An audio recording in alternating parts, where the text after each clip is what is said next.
And with that being said, With that being said, With that being said, I'm really thankful I got that chance to go play at K-State. With that being said, thank you all. and with that being said, I am. Hey.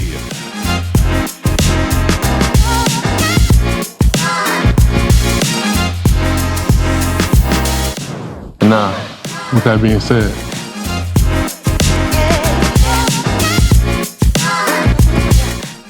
Hey guys, welcome to our 5 as 1 podcast. And with that being said, my name is Jonathan Heimbach, Coach Jaime. I've been coaching 25 years. There's been a lot of stops on the world tour, and that's why this is really a special episode, having one of my coaching mentors, one of my coaches when I was playing over in the NFL European League, Coach Jeff Reinbold, who is, I don't even know what airport you are in right now, Jeff. I know you were in Hawaii. You're working your way over to Europe. Where are you at right now? I'm in the United Lounge in the Chicago O'Hare International Airport. So with that being said, Jaime, this is an awesome experience for me because when I look back at the backdrop that you have, and I see that black and white Rheinfire helmet down on the right, then an Argos helmet, then an Eskimos helmet, then a Montreal helmet. And I think about how incredible this coaching thing has been and the playing thing has been for all of us in this business, man. It is really, really fun to reconnect, and I'm sure we're going to have a blast just talking story. Brother, it is great to have you on. So Coach Jeff Reinbold, by the way, happy belated birthday. I appreciate that. We won't talk about how many years. You're looking younger and younger every time I see you, but like you're looking great every time I see you, though. I got more and more gray. So we gotta talk after the show's over about how you're looking so young and spry. But man, you have been all over. You have been. I think I've had a wide, varied career across the globe, whether it's north, south of the border in the CFL. I was, like I said, fortunate to be able to go play for you over in NFL Europe in the NFL Developmental League when that was going on. And you and I have been across the sidelines. And it's pretty cool, the change from the college ranks where you and I have both coached to the professional level. Shoot, how many years you been coaching now? Well, I think now, I'm not great at math, but 1982 was my first season. And so, that's scary. That's scary. You started coaching real young. We'll put it that way. I was a child prodigy, John. But I love it. Let me tell you that one of the greatest thrills I had when I was a kid, and even as a kid, I knew it was cool, but I didn't know how cool it was. My dad took me to Chicago to see Satchel Paige pitch, right? And Satchel Paige was like the coolest dude. He must have been 55, and he pitched like 2 innings, I think, for the White Sox. And he had a saying, "How old would you be if you didn't know how old you was?" And so that's what I prescribe to. So I just keep saying I get younger every year. Well, you do, man. And the guys that you've coached, you've been very successful as a coach. And the relationships that you have with your players, it doesn't matter your background, where you're from, where you've been. It's all about helping players prolong their career. And that was one of the things that I learned early on in my professional coaching experience when I was coaching for Jim Barker up in Calgary. I think it was 2003. I was coaching in Calgary with him up in the CFL, and I was coaching guys that were older than me. And it was one of those things that was like, what can I bring to the table? How can I help these guys? And the number one thing was, when I walked in the room, I said, I'm here to help you prolong your career. And once the players understand that, and once you kind of take the ego of, hey, I'm the coach, I'm supposed to be older, do as I say, not, just because. And if you take that and we're saying, hey, for us together, we're going to try to put the best team we can and help you prolong your career and put great things on film. That's why we all love coaching the game and loving helping kids and pros, whatever level you're at. Yeah, I think you're right, man. And I remember vividly, you making beginning your first baby steps in the transition from player, right? Because you played for us in '99, played center for us, and next to Chris Breimer and a great group of offensive linemen, and then came back the next year and worked with Whitey Jordan, our offensive line coach. And John, I always say this, and I'm not saying it because we're doing this podcast. I'm saying it's because it's true. There are certain guys that are born to it. I think it's just, your dad was a coach. You grew up around the game. You had so many amazing experiences playing, for John Matsko at USC. And, but I remember making a comment to Pete Koharchik that I said, Heine's going to be a good one. You watch. And it really has turned out to be the case. And what you said is exactly true, because I had a very similar experience. I go to BC in 1988 as a guest coach, and I think I'm about 28 years old. And Kevin Konar was an all-pro middle linebacker that we had that was at the end of his career about 34. And I got great advice from a guy on the staff, Greg Newhouse, and he said, don't try and bullshit them. Just make sure that they know that you're there to help them. And if you don't have an answer, find it, but don't try and fake your way through it, because they'll smell that in a heartbeat. And, that was such good advice for a young guy. And I would think that the same is still true. Players are more sophisticated now, I think, than they were back in the day. They're exposed to more things than we were, certainly. And so now I think for coaches, it's even more important that it's about communication. It's about relationships. It's about them having trust. And trust is, you coach the hardest position in football, and that's the offensive line, because no place will get you beat faster, and no place is teamwork more important. You got to be a great individual technician inside of like you say, 5 as 1, right? And I think that's so absolutely true. So I've always kind of gravitated towards offensive linemen and offensive line coaches, because I still religiously follow Jim McNally on the X or Twitter or whatever it's called. And, Chris Sinkovich, who, is retired now and living in Las Vegas. And, I've had a chance to work with him in the spring league, and, yourself and all the guys that I really respect in the game. Most of them are offensive line coaches, because, again, you're working with a different group of guys, a group that, probably are, not the greatest athletes on the football team. And they have to understand, they have to be able to, nobody wants to date the left tackle. It doesn't work.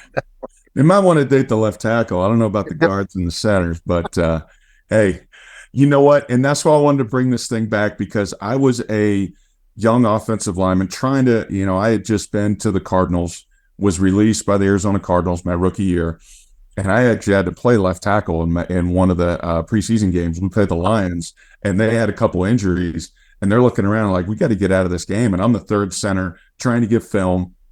And all of a sudden we go play the Lions, and I jump in and I play the fourth quarter. I play left tackle, and I'm 6'2" and change, with my cleats and my helmet on, and I don't quite have the wingspan out on the edge, but I played in that fourth quarter, and I scrapped and I clawed and I got a couple snaps. And when I was with you guys in the Rhine Fire, you guys ended up picking me up like second round of the free agent draft for the free agent draft in NFL Europe. Whitey Jordan, our line coach, said, I saw your college film, but the film that got you picked was playing left tackle in the NFL in a preseason game, because that just shows you're a guy that's going to do whatever the team needs.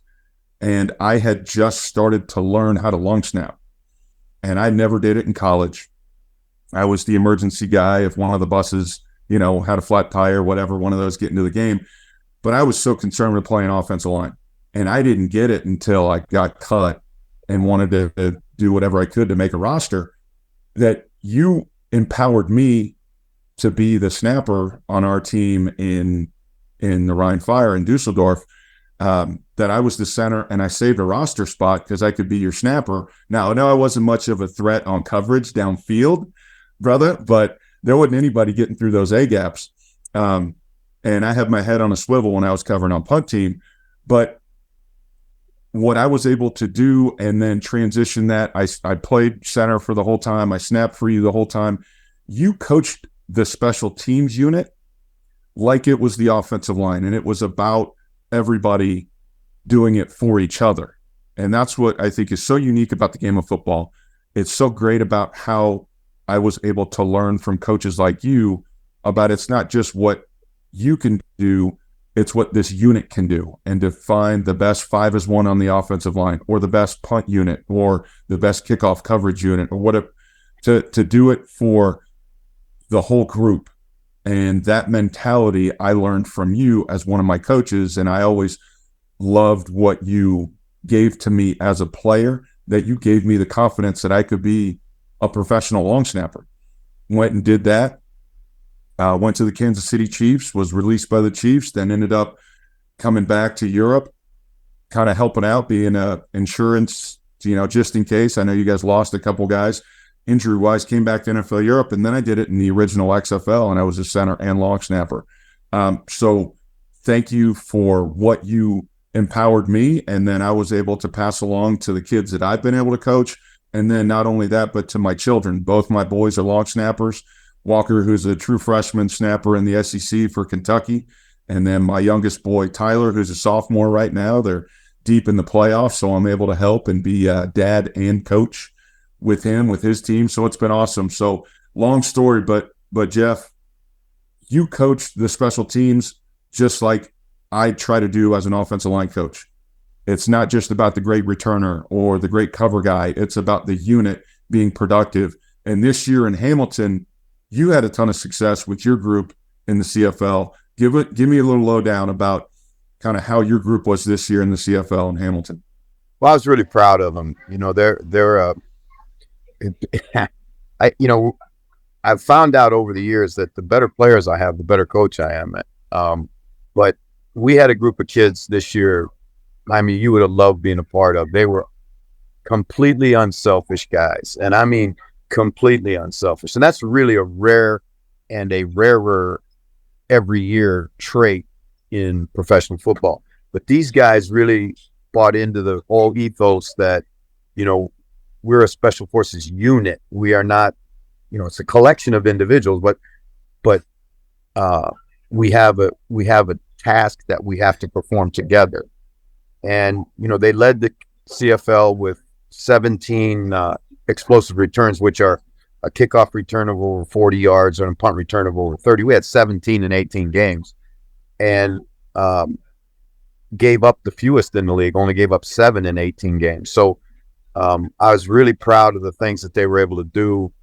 And, the adversity that they fought through. Every week they came to play. And I mean, they were fun to coach. I use this term, they demanded to be coached, and they really did. They did not, and I say this to them, to every group that we work with. I say every year, we're in this thing together, man. And, you got to hold me accountable, right? If I'm going to hold you accountable, then you have to hold me accountable. And,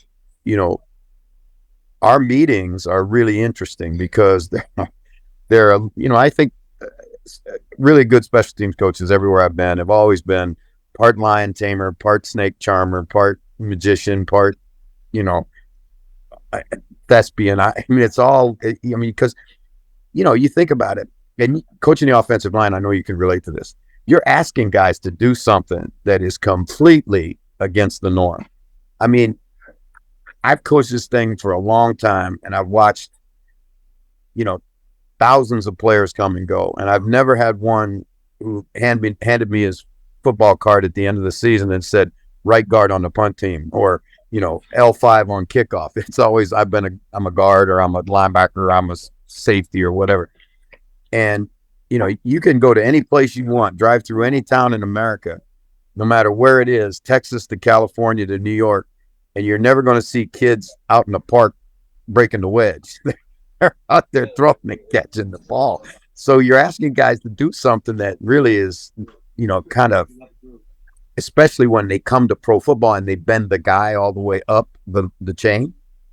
And then to sublimate that and be able to say, hey, I'm going to go do something that's physically hazardous and do it with, not because I have to, but because I want to. And when you get that mentality in a group of athletes, it's a really cool thing to be a part of, because you coached, some really great offensive lines. And when you, the satisfaction that you get when the group has success. We have a kind of a thing that we talk about all the time is that, team success is a prerequisite to personal success. And, that's the way we try and approach it every day. And with that being said, Jeff, like your groups are so successful because you empower the unit. And I remember walking onto the field at Ryan Stadium and you were rocking the Buffalo Soldiers theme. Like you made us feel like we were special in the unit because we were all there, a lot of us, to get film as an offensive lineman or a D lineman or a linebacker or a receiver, whatever it may be. And all of a sudden, if you can create a collective just experience that everybody wants to be a part of that unit, wants to be a part of that punt team and be the ones that are leading the way on the kickoff or punt return to make those big plays, that's what's going to help guys stick in pro ball, especially in the developmental leagues like NFL Europe, or if you see a great returner in the CFL or guys that are making transitions from the XFL and the USFL onto, the NFL stage right now. You see Turpin and Brandon Aubrey, those guys that are with the Cowboys right now that were with the USFL, and you see so many guys make a name for themselves on teams, and that's why I feel like that's probably one of the positions you haven't coached as the offensive line. You probably coached D-line, receivers, DBs, teams, but you pretty much have coached the offensive line, even though those units are on special teams, just like what you try to create as an offensive line coach. So creating the whole is just bigger than the one part that you're a part of on that unit. Yeah. And like I say, it's been, a really, really fun ride doing it. And, you mentioned the Bob Marley stuff with Buffalo Soldiers, and that was a theme. We try and have a theme every year for our group. And, we've done everything from talk about the ancient Luo warriors in Hawaii to, special forces unit. My brother was a part of, one of the elite Ranger units as a attack helicopter pilot. And, he came and talked to our kids about, their ethos and, how everybody is responsible to everybody in the unit and that nobody's job is more important or less important than the next guy's. All the things that, this football is such an incredible game, and it is truly the greatest team sport. I mean, it's not even close. And, when you can get, for us, 53-man roster and everybody moving in the same direction, that's an incredible accomplishment. And I'm not demeaning any other sport. My dad was in pro baseball, and you have a roster of 22, and in basketball, you got 13. And I mean, it's a hell of a lot easier to get 13 guys going in the same direction than it is to get, 65 of them when you count your practice roster guys and your injured guys and all of that. And, there are I've been around a lot of great X and O guys, Jaime. I mean, some guys that were could really, get up on the board with anybody. And if they had the chalk in their hand last, they were going to win. But the really outstanding leaders that I've been around, and I'm going to put, Dick Vermeil at the top of that list. They were so good at understanding what made people tick, not make football players tick, made people tick. And Coach had a saying in the time that I was with him. He had a saying that he went to all the time. He goes, "Players don't care how much you know until they know how much you care."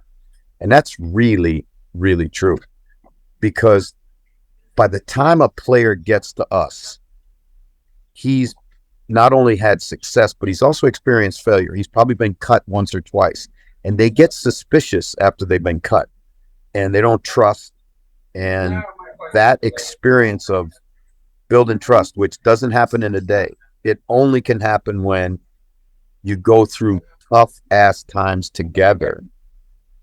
Then you can build trust. And once you have trust, you have the opportunity to have greatness. I really believe that. And, that being said, you got to have talent, obviously.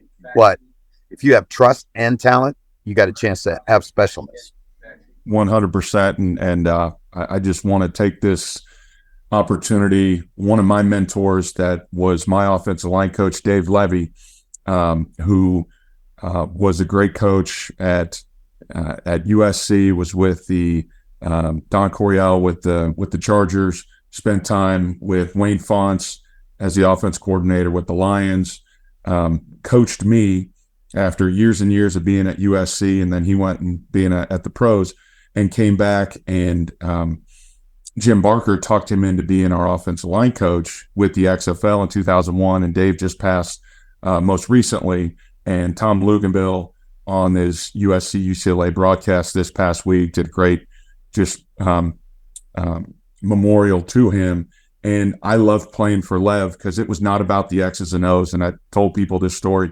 He brought our first playbook to our very first meeting, and I open it up and I'm ready to go. And I'm looking at this playbook and it's empty. It just has a formation.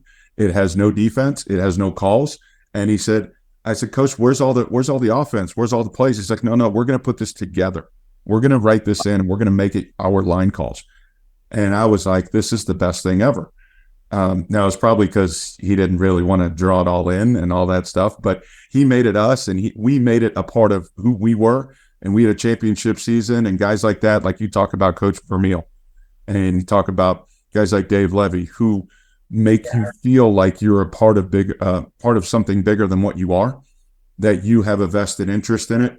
Because I love coaching the XFL, the USFL, the CFL, because like you said, guys have been released. They've had success. They're a professional football player, but they've also been released. So if you build that trust and you say, hey, I've been there, I've done that with you, and you've had success, but you've got to earn that every single day. And same from the players. They've got to earn that respect from you, bringing the effort, bringing the juice, being a true professional, and giving them those opportunities. When you see guys like, Greg Van Roten, who played for me in Toronto and played all 5 spots when I was with the Argos. He actually played tight end. He played all 6 positions 1 year. And now he's playing for the Raiders, and he's one of the, veteran guards in the NFL right now, a guy that paid his dues, who's a smart guy coming from the Ivy League that all of a sudden works his way in. You just are so excited to see guys like that have success. And those are the joys that we have in coaching when guys like that are successful. Yeah, and when you talked about Dave Levy and you mentioned that story about your playbook, what a beautiful way to give a player ownership.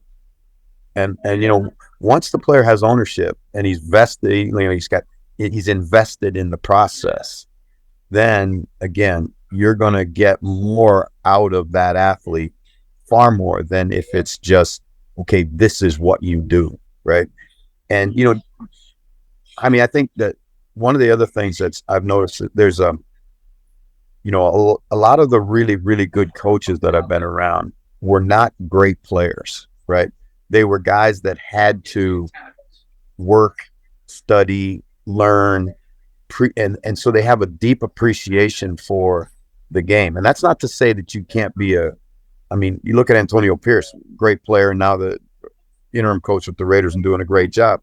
Yeah, it can happen that way, but far and away, through my experience, it's been the guys that were grinders as players that end up as the best coaches. You look at Galen Hall, who we worked for at the Rhine Fire. Galen was a great quarterback at Penn State, then went on to be Joe Namath's backup with the Jets, and never really played as an NFL or AFL player, but became one of the really outstanding coaches I've ever been around. And I think part of that was because he stood on the sidelines and an awful lot and learned, and paid attention, and to be, obviously Galen was a lot older when we worked for him, but he didn't even look the part. Like he told me he was Joe Namath's backup, and I said, come on, Galen, stop. No, But that's great, man. No, and the emphasis that coaches, the impact that a coach can have on a player, on a unit, on a group. And I wanted to transition into this past Grey Cup that happened this past season. And I know you're a traveling man, and you ran into you guys had a great unit in your special teams unit in Hamilton this year, and you played Montreal in the East semis. Am I right? You guys played, and they were a team that was kind of got into the playoffs and kind of limped their way in, but all of a sudden they got hot at the end and they believed in each other. And Cody did a great job for the offense, and I think Noel Thorpe and that defense did a great job. And all of a sudden they caught fire. Same thing happened with us in the XFL this year. Our team and the Arlington Renegades with Bob Stoops, we kind of worked our way and just kind of fought and scratched and clawed and got into the playoffs, and anything can happen in the playoffs. And it was one of the most exciting CFL Grey Cup games that I've seen in years. Unfortunately, we had to watch it online on CFL Plus.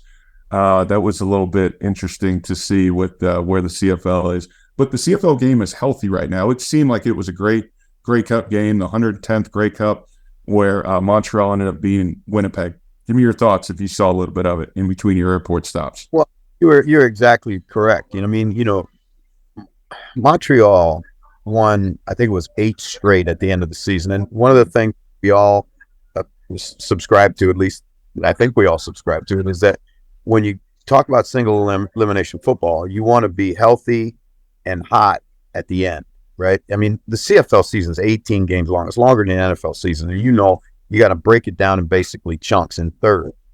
And Montreal was so-so at the first third. Then they started to get a little better.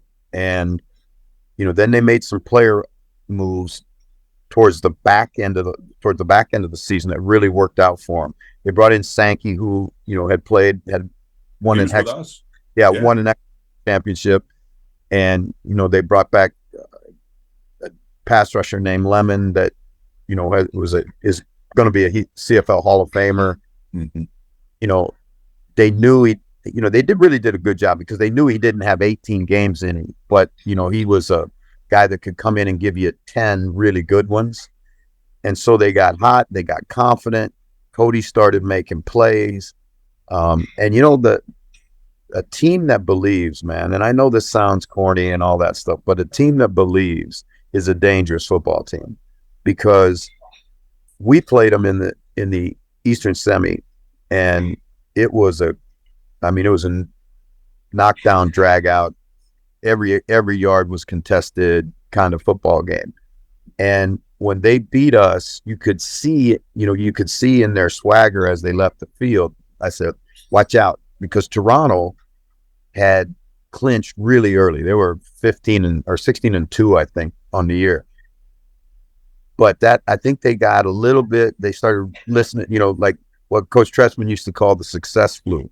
And I think they got a pretty good case of it, where I think they just thought they'd show up and beat Montreal. It didn't happen that way. Montreal gets a big play early in the game, get the momentum, and all of a sudden they blow out Toronto. Now they're coming into the Grey Cup. Still, nobody's respecting them. Nobody thinks they can do it. I mean, this is a team that didn't even have an owner to start the season, right? So it's been an incredible journey for those guys. And they go out, and with 13 seconds left, and it's third and 5, which is like 4th and 5 in the U. Right. Third down, it's all or nothing on one play, and they throw a post cut in the end zone, and Cody makes a great throw, and a kid catches it, dives and catches it, and they're Grey Cup champions. And that's one of the things that makes sport so incredible, because without being really cliche, on any given Sunday, it can happen. And, it's a great lesson for every team that when it starts to get bad and you're going to face adversity every season, it's what you do when you face that adversity. Can you weather it together as a team and then come out the other end? If you do, you got a chance to do special things like they did. And I was really happy for them. I know a number of those coaches. Jason Moss had just gotten fired in Saskatchewan as the offensive coordinator year previous. Cody had been, basically put on the scrap heap by Saskatchewan, and they go get together and go to Montreal and make a magical story. No, I've been a part of a few of those, and it's just neat to see when you feel the locker room. 2017 in Toronto, I was picked up mid-season by Coach Tressman in Toronto. We caught fire at the right time, and we were probably the big underdogs going into the Grey Cup in Ottawa playing Calgary, and snowstorm hits, and all of a sudden the tide turned, and we ended up pulling it off. And this past year in Arlington with Bob Stoops, we kind of hit the playoffs. We made an acquisition mid-season, ended up signing Luis Perez as our quarterback, who was kind of the third forgotten QB in Vegas. And so I've seen it a number of times, and so it's cool because I have a lot of history. I have 2 Grey Cup rings from Montreal. I think those were probably the last championship 13 years ago, 2010, when we won back-to-back Grey Cup championships with Mark. And I know you spent some time in Montreal. That was a proud franchise. It's a proud city, and it's exciting to see them get back on track. I'm sure that parade will be pretty fun down on Crescent Street, and they'll get that thing rolling. But happy for those guys. Anything can happen in the game. And like you said, it's a game of momentum. And if you can create that in the latter part of a season, it's electric, and you can feel it in a locker room. And I wanted to, kind of talk a little bit about kind of your stops. You've been in college, you've been in pro, you've been in north of the border in the CFL, you've coached in Europe with the Rhein Fire in Amsterdam.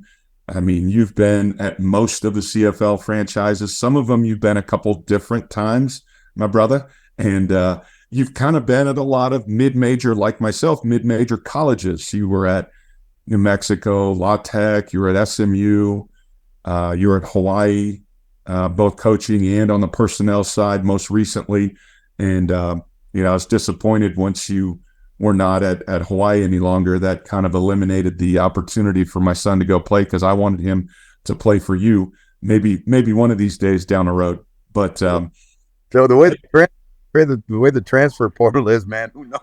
Exactly, for all of us, coaches and players included, brother, because the college game has changed. I mean, it's changing as we speak, between conference realignment, transfer portal, coaching movement, just the money, the sheer money. You look at the range from the Power Fives to the Group of Fives, and you and I have coached at the Group of Five level, and it's getting harder and harder for those teams to be competitive just on a sheer market value with what you're doing with the money that's coming in.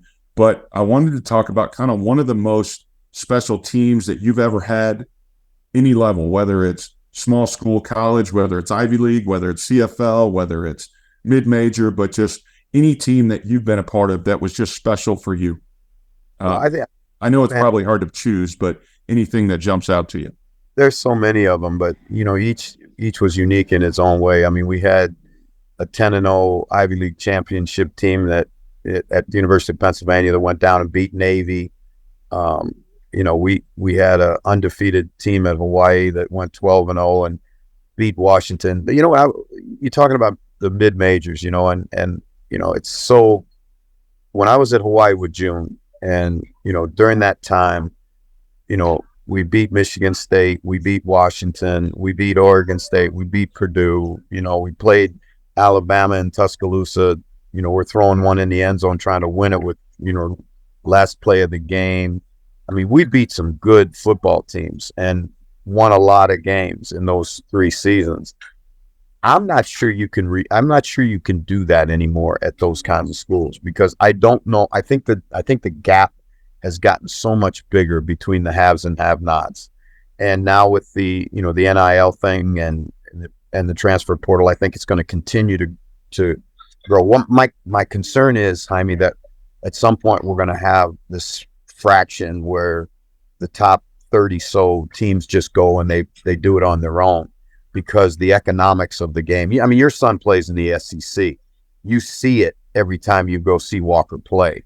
I mean, the amount of money, the budgets, the things that those programs have. I'm going to tell you the truth. When we were at Hawaii, I was the only guy that went on the road recruiting because our recruiting budget didn't allow it. And I had to stay, like I'd go to I'd work the Bay Area and I'd stay with Larry Owens and, at College of San Mateo, or I'd stay with a college friend of mine when I was in Sacramento. We recruited some really, really good players out of Texas that we never saw till they got off their airplane on the visit because we just couldn't afford to do it. Right. Sure, that's possible anymore. I really don't know if you can. So each of those teams was really special. Then you talk about pro football, and our World Bowl champion Rheinfire team, was one of those teams with Danny Warfield quarterback. It's amazing, Ben, for a guy that's, you talk about been gifted to or blessed to be around a lot of good players. I've coached 4 different Heisman Trophy winning quarterbacks. I mean, I don't know how many guys in the world can say that. And, when you have a guy like Doug Flutie playing quarterback for you, you always got a chance. And then we have a guy like Danny Werfel playing quarterback for you. You increase your chances because he's gonna deliver every day, right? So it's the associations, but it's not the championship rings. The only one I've ever kept is my Sugar Bowl ring from Hawaii. The rest I've given to my kids. But what I cherish most is the relationships. Those are the things. You got me. Those are the things that stand the test of time. I still hear all the time from Mike Sam, and Chico, as I called him, played at SC and then was on our first Rheinfire team and then went back and, was a special teams guy for the 49ers for a couple of years and now really, really successful guy in Southern California. But, it was really cool when he brought his son who's a baseball player, on an official visit to Hawaii, and we got a chance to catch up. And, all the years just disappear in one conversation, because when you're on a team, you're a part of something that they can't take it away from you. They honestly can't. You can lose your money, you can lose your house, you can lose your wife, you can lose a lot of things, but you never lose your teammates, ever. Yeah, no, and that's such a special reason why I wanted to have you on. And, you were a big part of growing me as a player and also a great example as a coach. And I try to rely upon some of those lessons that I learned from some of the greats that I've been around every day, trying to have something more than just X's and O's to talk about with your guys. What makes them tick, and allowing the players to have the floor and letting them be able to help put the scheme together, but also get to know each other. And this past year, tried to do a lot in the XFL with getting to know these guys and build rapport within the group. And so we would go to, one of our favorite spots, Vaqueros Texas Barbecue, and up in Grapevine. And then we'd go next door to Hop and Sting Brewery and hang out with those guys. And those guys were huge, sponsors for us to be able to do it, but also it helped bring the group together. And the training that I'm doing now with high school kids here in Colorado, and it's starting to expand across the U.S. with 5 as 1, we train at a place called Fix Sports here in Colorado Springs, and those guys are like family now. Just being able to work with those guys and help build this younger generation of players and having a great relationship, rapport, and you just kind of build that, whether you were one as a player, you try to do it as a staff, but also with the players that you're coaching to always have those relationships. So appreciate all the support of everybody that's been around 5 as 1 that's helped with this podcast to get off the ground. To the people that have donated, I want to thank LPA, Lineman Performance Academy, and Clint Anderson down in the DFW area has donated some of the equipment that we use. And so it's all about good people and trying to build things up, whether it's your staff, whether it's your team, or the training component. So, Jeff, it's always been something that I've appreciated, our relationship. You and I have been across the sideline a couple different times. You're always a guy that I can lean on just for advice and just watching how you've coached and the success you've had. In your opinion, what separates a player? What makes a guy a pro? What have you seen in your experiences in pro ball or even in college ball of what separates someone maybe from the rest of the team, the rest of the group? I know each player, each team has a different personality, but what are some of the key attributes that you've seen on the guys that maybe have been able to obtain more than what just they might not be as talented as other guys, and what separates them from others? I think it's, really all boils down to one word, and that's care. Do you care? Do you really, really care? Do you care about your contribution, your individual contribution? Do you care about your unit contribution? Do you care about, your side of the ball's contribution? But are you willing, do you care enough to do what it takes to have success? And it's not natural, and it's not easy, and it's getting more unnatural in this world every day, because it's a me, it's a me world now, right? And it's all about, how many times I can get likes and clicks and, the whole deal, right? I mean, that's just the world we're living in. I'm not bitching about it. I'm just saying that's what it is. But it's the guy who can put his own bullshit away, for the good of the bunch. There's a tremendous piece that I recommend it for you, Jaime, if you've never seen it, and for anybody that might be interested in this kind of thing we're talking about. There's a ex-Special Forces guy, Navy SEAL, by the name of Makowitz. And there's a video on YouTube that you can get of him talking to the Raiders back in, when the Raiders were still in Oakland, and, it's like a timepiece going back, and you see the guys, Rich Gannon and that group of, were really good Raider teams.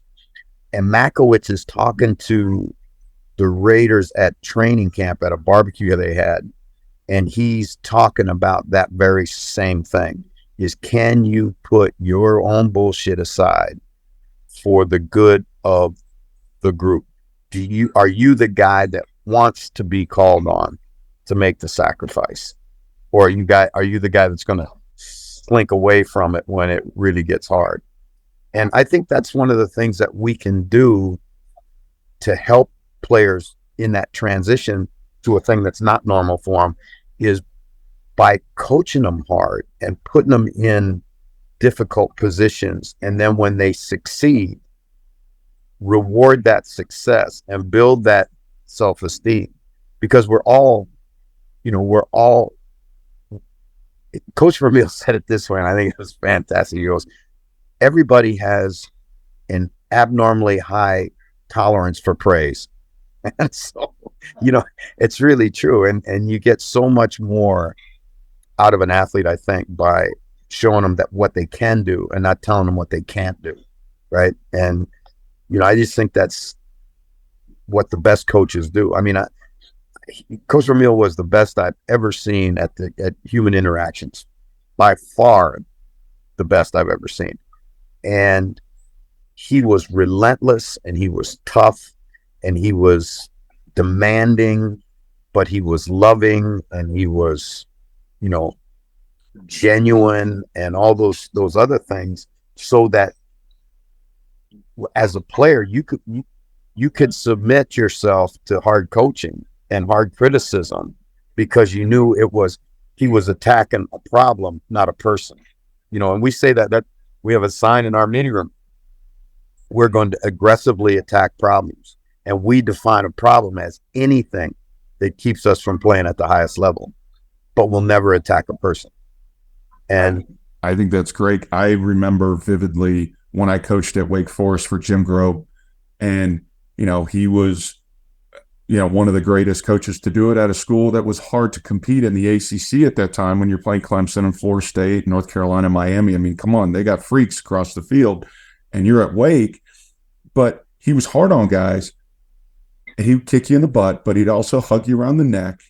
And it was, hey, you and I both know you can do better than that. And so it empowered the player to feel like, I don't want to let coach down. And, I've been around some great leaders, from yourself to Galen to Mark Tressman to Grobe to Stoops, to Skip Holtz. I mean, I've been around some incredible leaders, played for John Robinson, coached for John Robinson at UNLV. And it's just amazing to see leadership styles.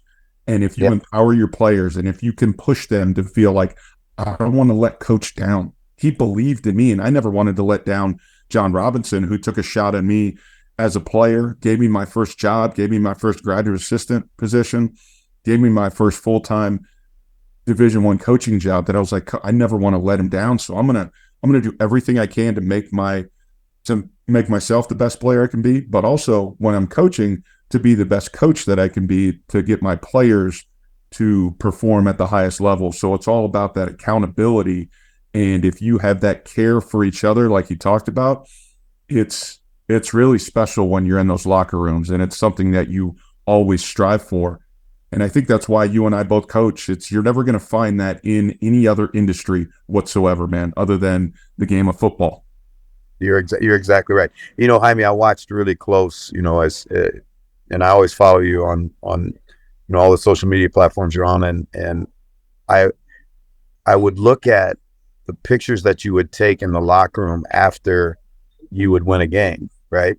And the genuine love that those guys have for each other, that group you had last year, you can't pose those pictures, right? I mean, you can't Photoshop them. You can see it, and if you've been around this game long enough and been around enough athletes and enough units, it's really evident when the way those guys cared about each other and the way they cared about you. And that's why you were able to accomplish, championships. I really truly believe that. That's why you became a championship football team. Well, like you said, you get good players, you become a really good coach. But all of a sudden, when they're all pulling in the same direction, and that's one of those things that's special. And that's why I love coaching the offensive line. I've coached tight ends before. I've been a head high school coach, but I always wanted to have my hand in, I think, the best position, because it's a thankless job playing offensive line. The only time you get circles is when you screw up. And, that's kind of one of those things, saying on the specialist world, like, as a long snapper, you don't want anybody to know your name, because it's like you did your job. And so probably not the most exciting position in the world for my son to be playing, but you survive just in anonymity, and you're okay. Do your job, be reliable, be consistent every single day. You'll always Hey, there's something to be said for being that in life, being reliable, being consistent, and being a guy that can be counted on. Explain this phenomenon to me, bro. All right, because this one, I love it. I absolutely love it. It seems like it's every team I've ever been on, every situation I've ever seen. I watch it at all levels, from high school to the NFL. The offensive lineman and the offensive line coach, typically, it reminds me of like a mother duck and all of her little ducklings. When you see a duck cross the street, and then there's 8 little ducklings will follow her across that's what an offensive line in training camp looks like to me. It's uncanny. Every team I see, it's the same way. Is that just the psychology thing, or is it survival, or what is it that creates that? Well, hopefully you get bigger than little ducks. The bigger the ducks are, the better the protection's going to be. So, but it is, you love that kind of camaraderie in the group, and you kind of commiserate together.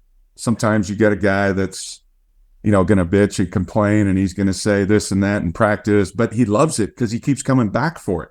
You just kind of love guys that are thinking more of the group, more of the team, and just kind of live in that mushroom society, and that kind of 5 as 1 mentality, that you got to come together as a unit, and you want to find the best unit rather than the 5 best guys. You need to find the best unit. And that's why I love the position. And sometimes it kind of evolves throughout a season based on injury, or guys kind of gravitate and they work their way up into that starting role and into that spot. But there's nothing better than an offensive line meeting room. The things that are said, the things that are talked about, No one's exempt. Everybody is a target.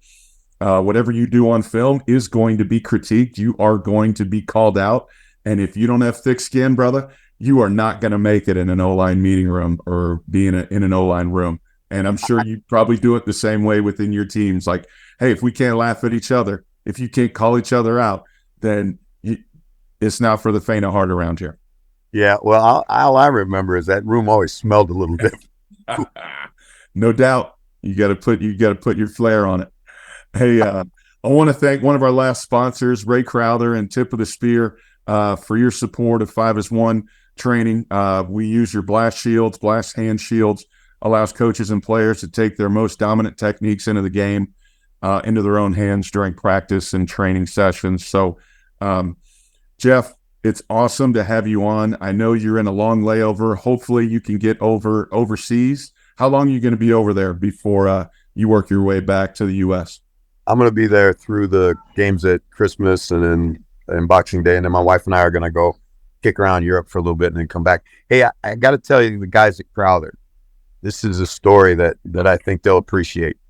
When I was at SMU, we had the late, great Frank Gans, the greatest special teams coach that ever lived, on our staff. And Frank went out and found an old Crowther sled, and he showed our football team the Crowther progression on the, and we would do that every single day.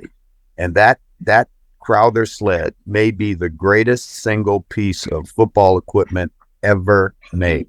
I truly believe, because it can take, it took young players and taught them how to deliver a blow. One of the great, most important fundamentals every football player's got to learn how to do.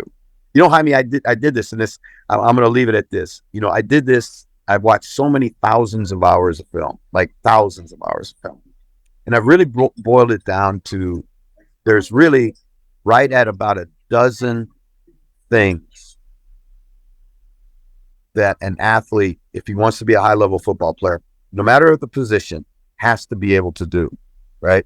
These are what I call transferable skills. And I really think that coaches, particularly coaches that are working with younger players, if they want to do their younger players a service and you know, do them a solid, they'll teach them how to play the game, not in you know, not the X and O part, right? But how to play, how to come to balance, how to gain control of your feet, how to strike a blow, you know, how to get skinny in a gap, all the things that every single player has to do. But we get so caught up in the, you know, the X and O part of the thing. And, you know, but I just really, really believe that fundamentals, and you learn fundamentals on great pieces of equipment, and great pieces of equipment are timeless. The Stradivarius violin is still around, bro. Why? Because it's the best one ever made. That's it. It's all about the fundamentals, and that's why I love coaching and working with these kids in this area with 5-as-1 training. And, you know, to give these kids, we're also caught up with the scheme, like you said, or, hey, let's jump right into one-on-ones and the combat part of O-line, D-line play, where a lot of these kids are nowhere near prepared, and they don't have the background, the fundamentals, the skill set to be able really to do some of those things. And so to play, I think you have to start with the foundation and those building blocks. And that's why we love 5-as-1 training with what we're doing here in Colorado. There's expansion coming in a number of different franchises across the country here very soon after the new year. And we'll have to get you some 5-as-1 swag, even though you've never coached the offensive line, Jeff. You are truly one of the best teachers I've ever been around. And you are in the family, brother. You are a part of this thing, and you are definitely a part of 5-as-1.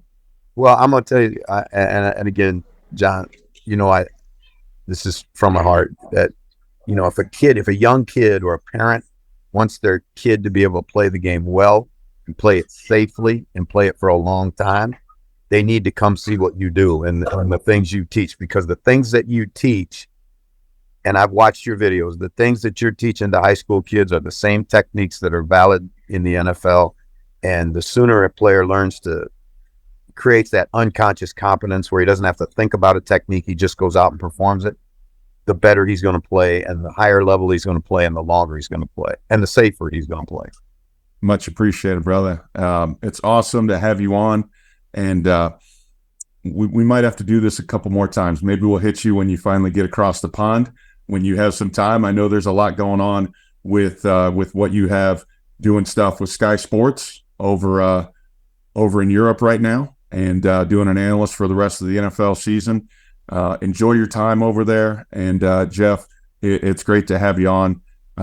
You've meant so much to me in my career as a player, and that was very short amount of time as a player, but as a coach, brother, I've learned so much from you, and appreciate our time, appreciate our friendship. And for all those on the podcast, please follow Coach Jeff Reinbold on all the socials. Follow his podcast. There's probably one every single day that he's recording. He's got a lot going on, but please like, subscribe, follow the our 5 as 1 podcast. And with that being said, and we appreciate all the support getting this thing going. And God bless to everybody. Jeff, great to have you on, man. Appreciate it.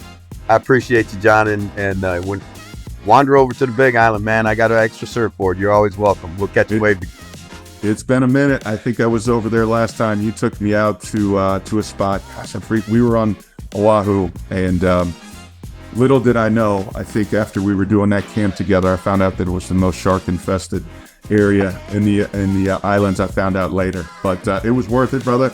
Would love to see you. I'd love to go grind it a little bit again. And safe travels. And until next time, guys. And with that being said, Aloha.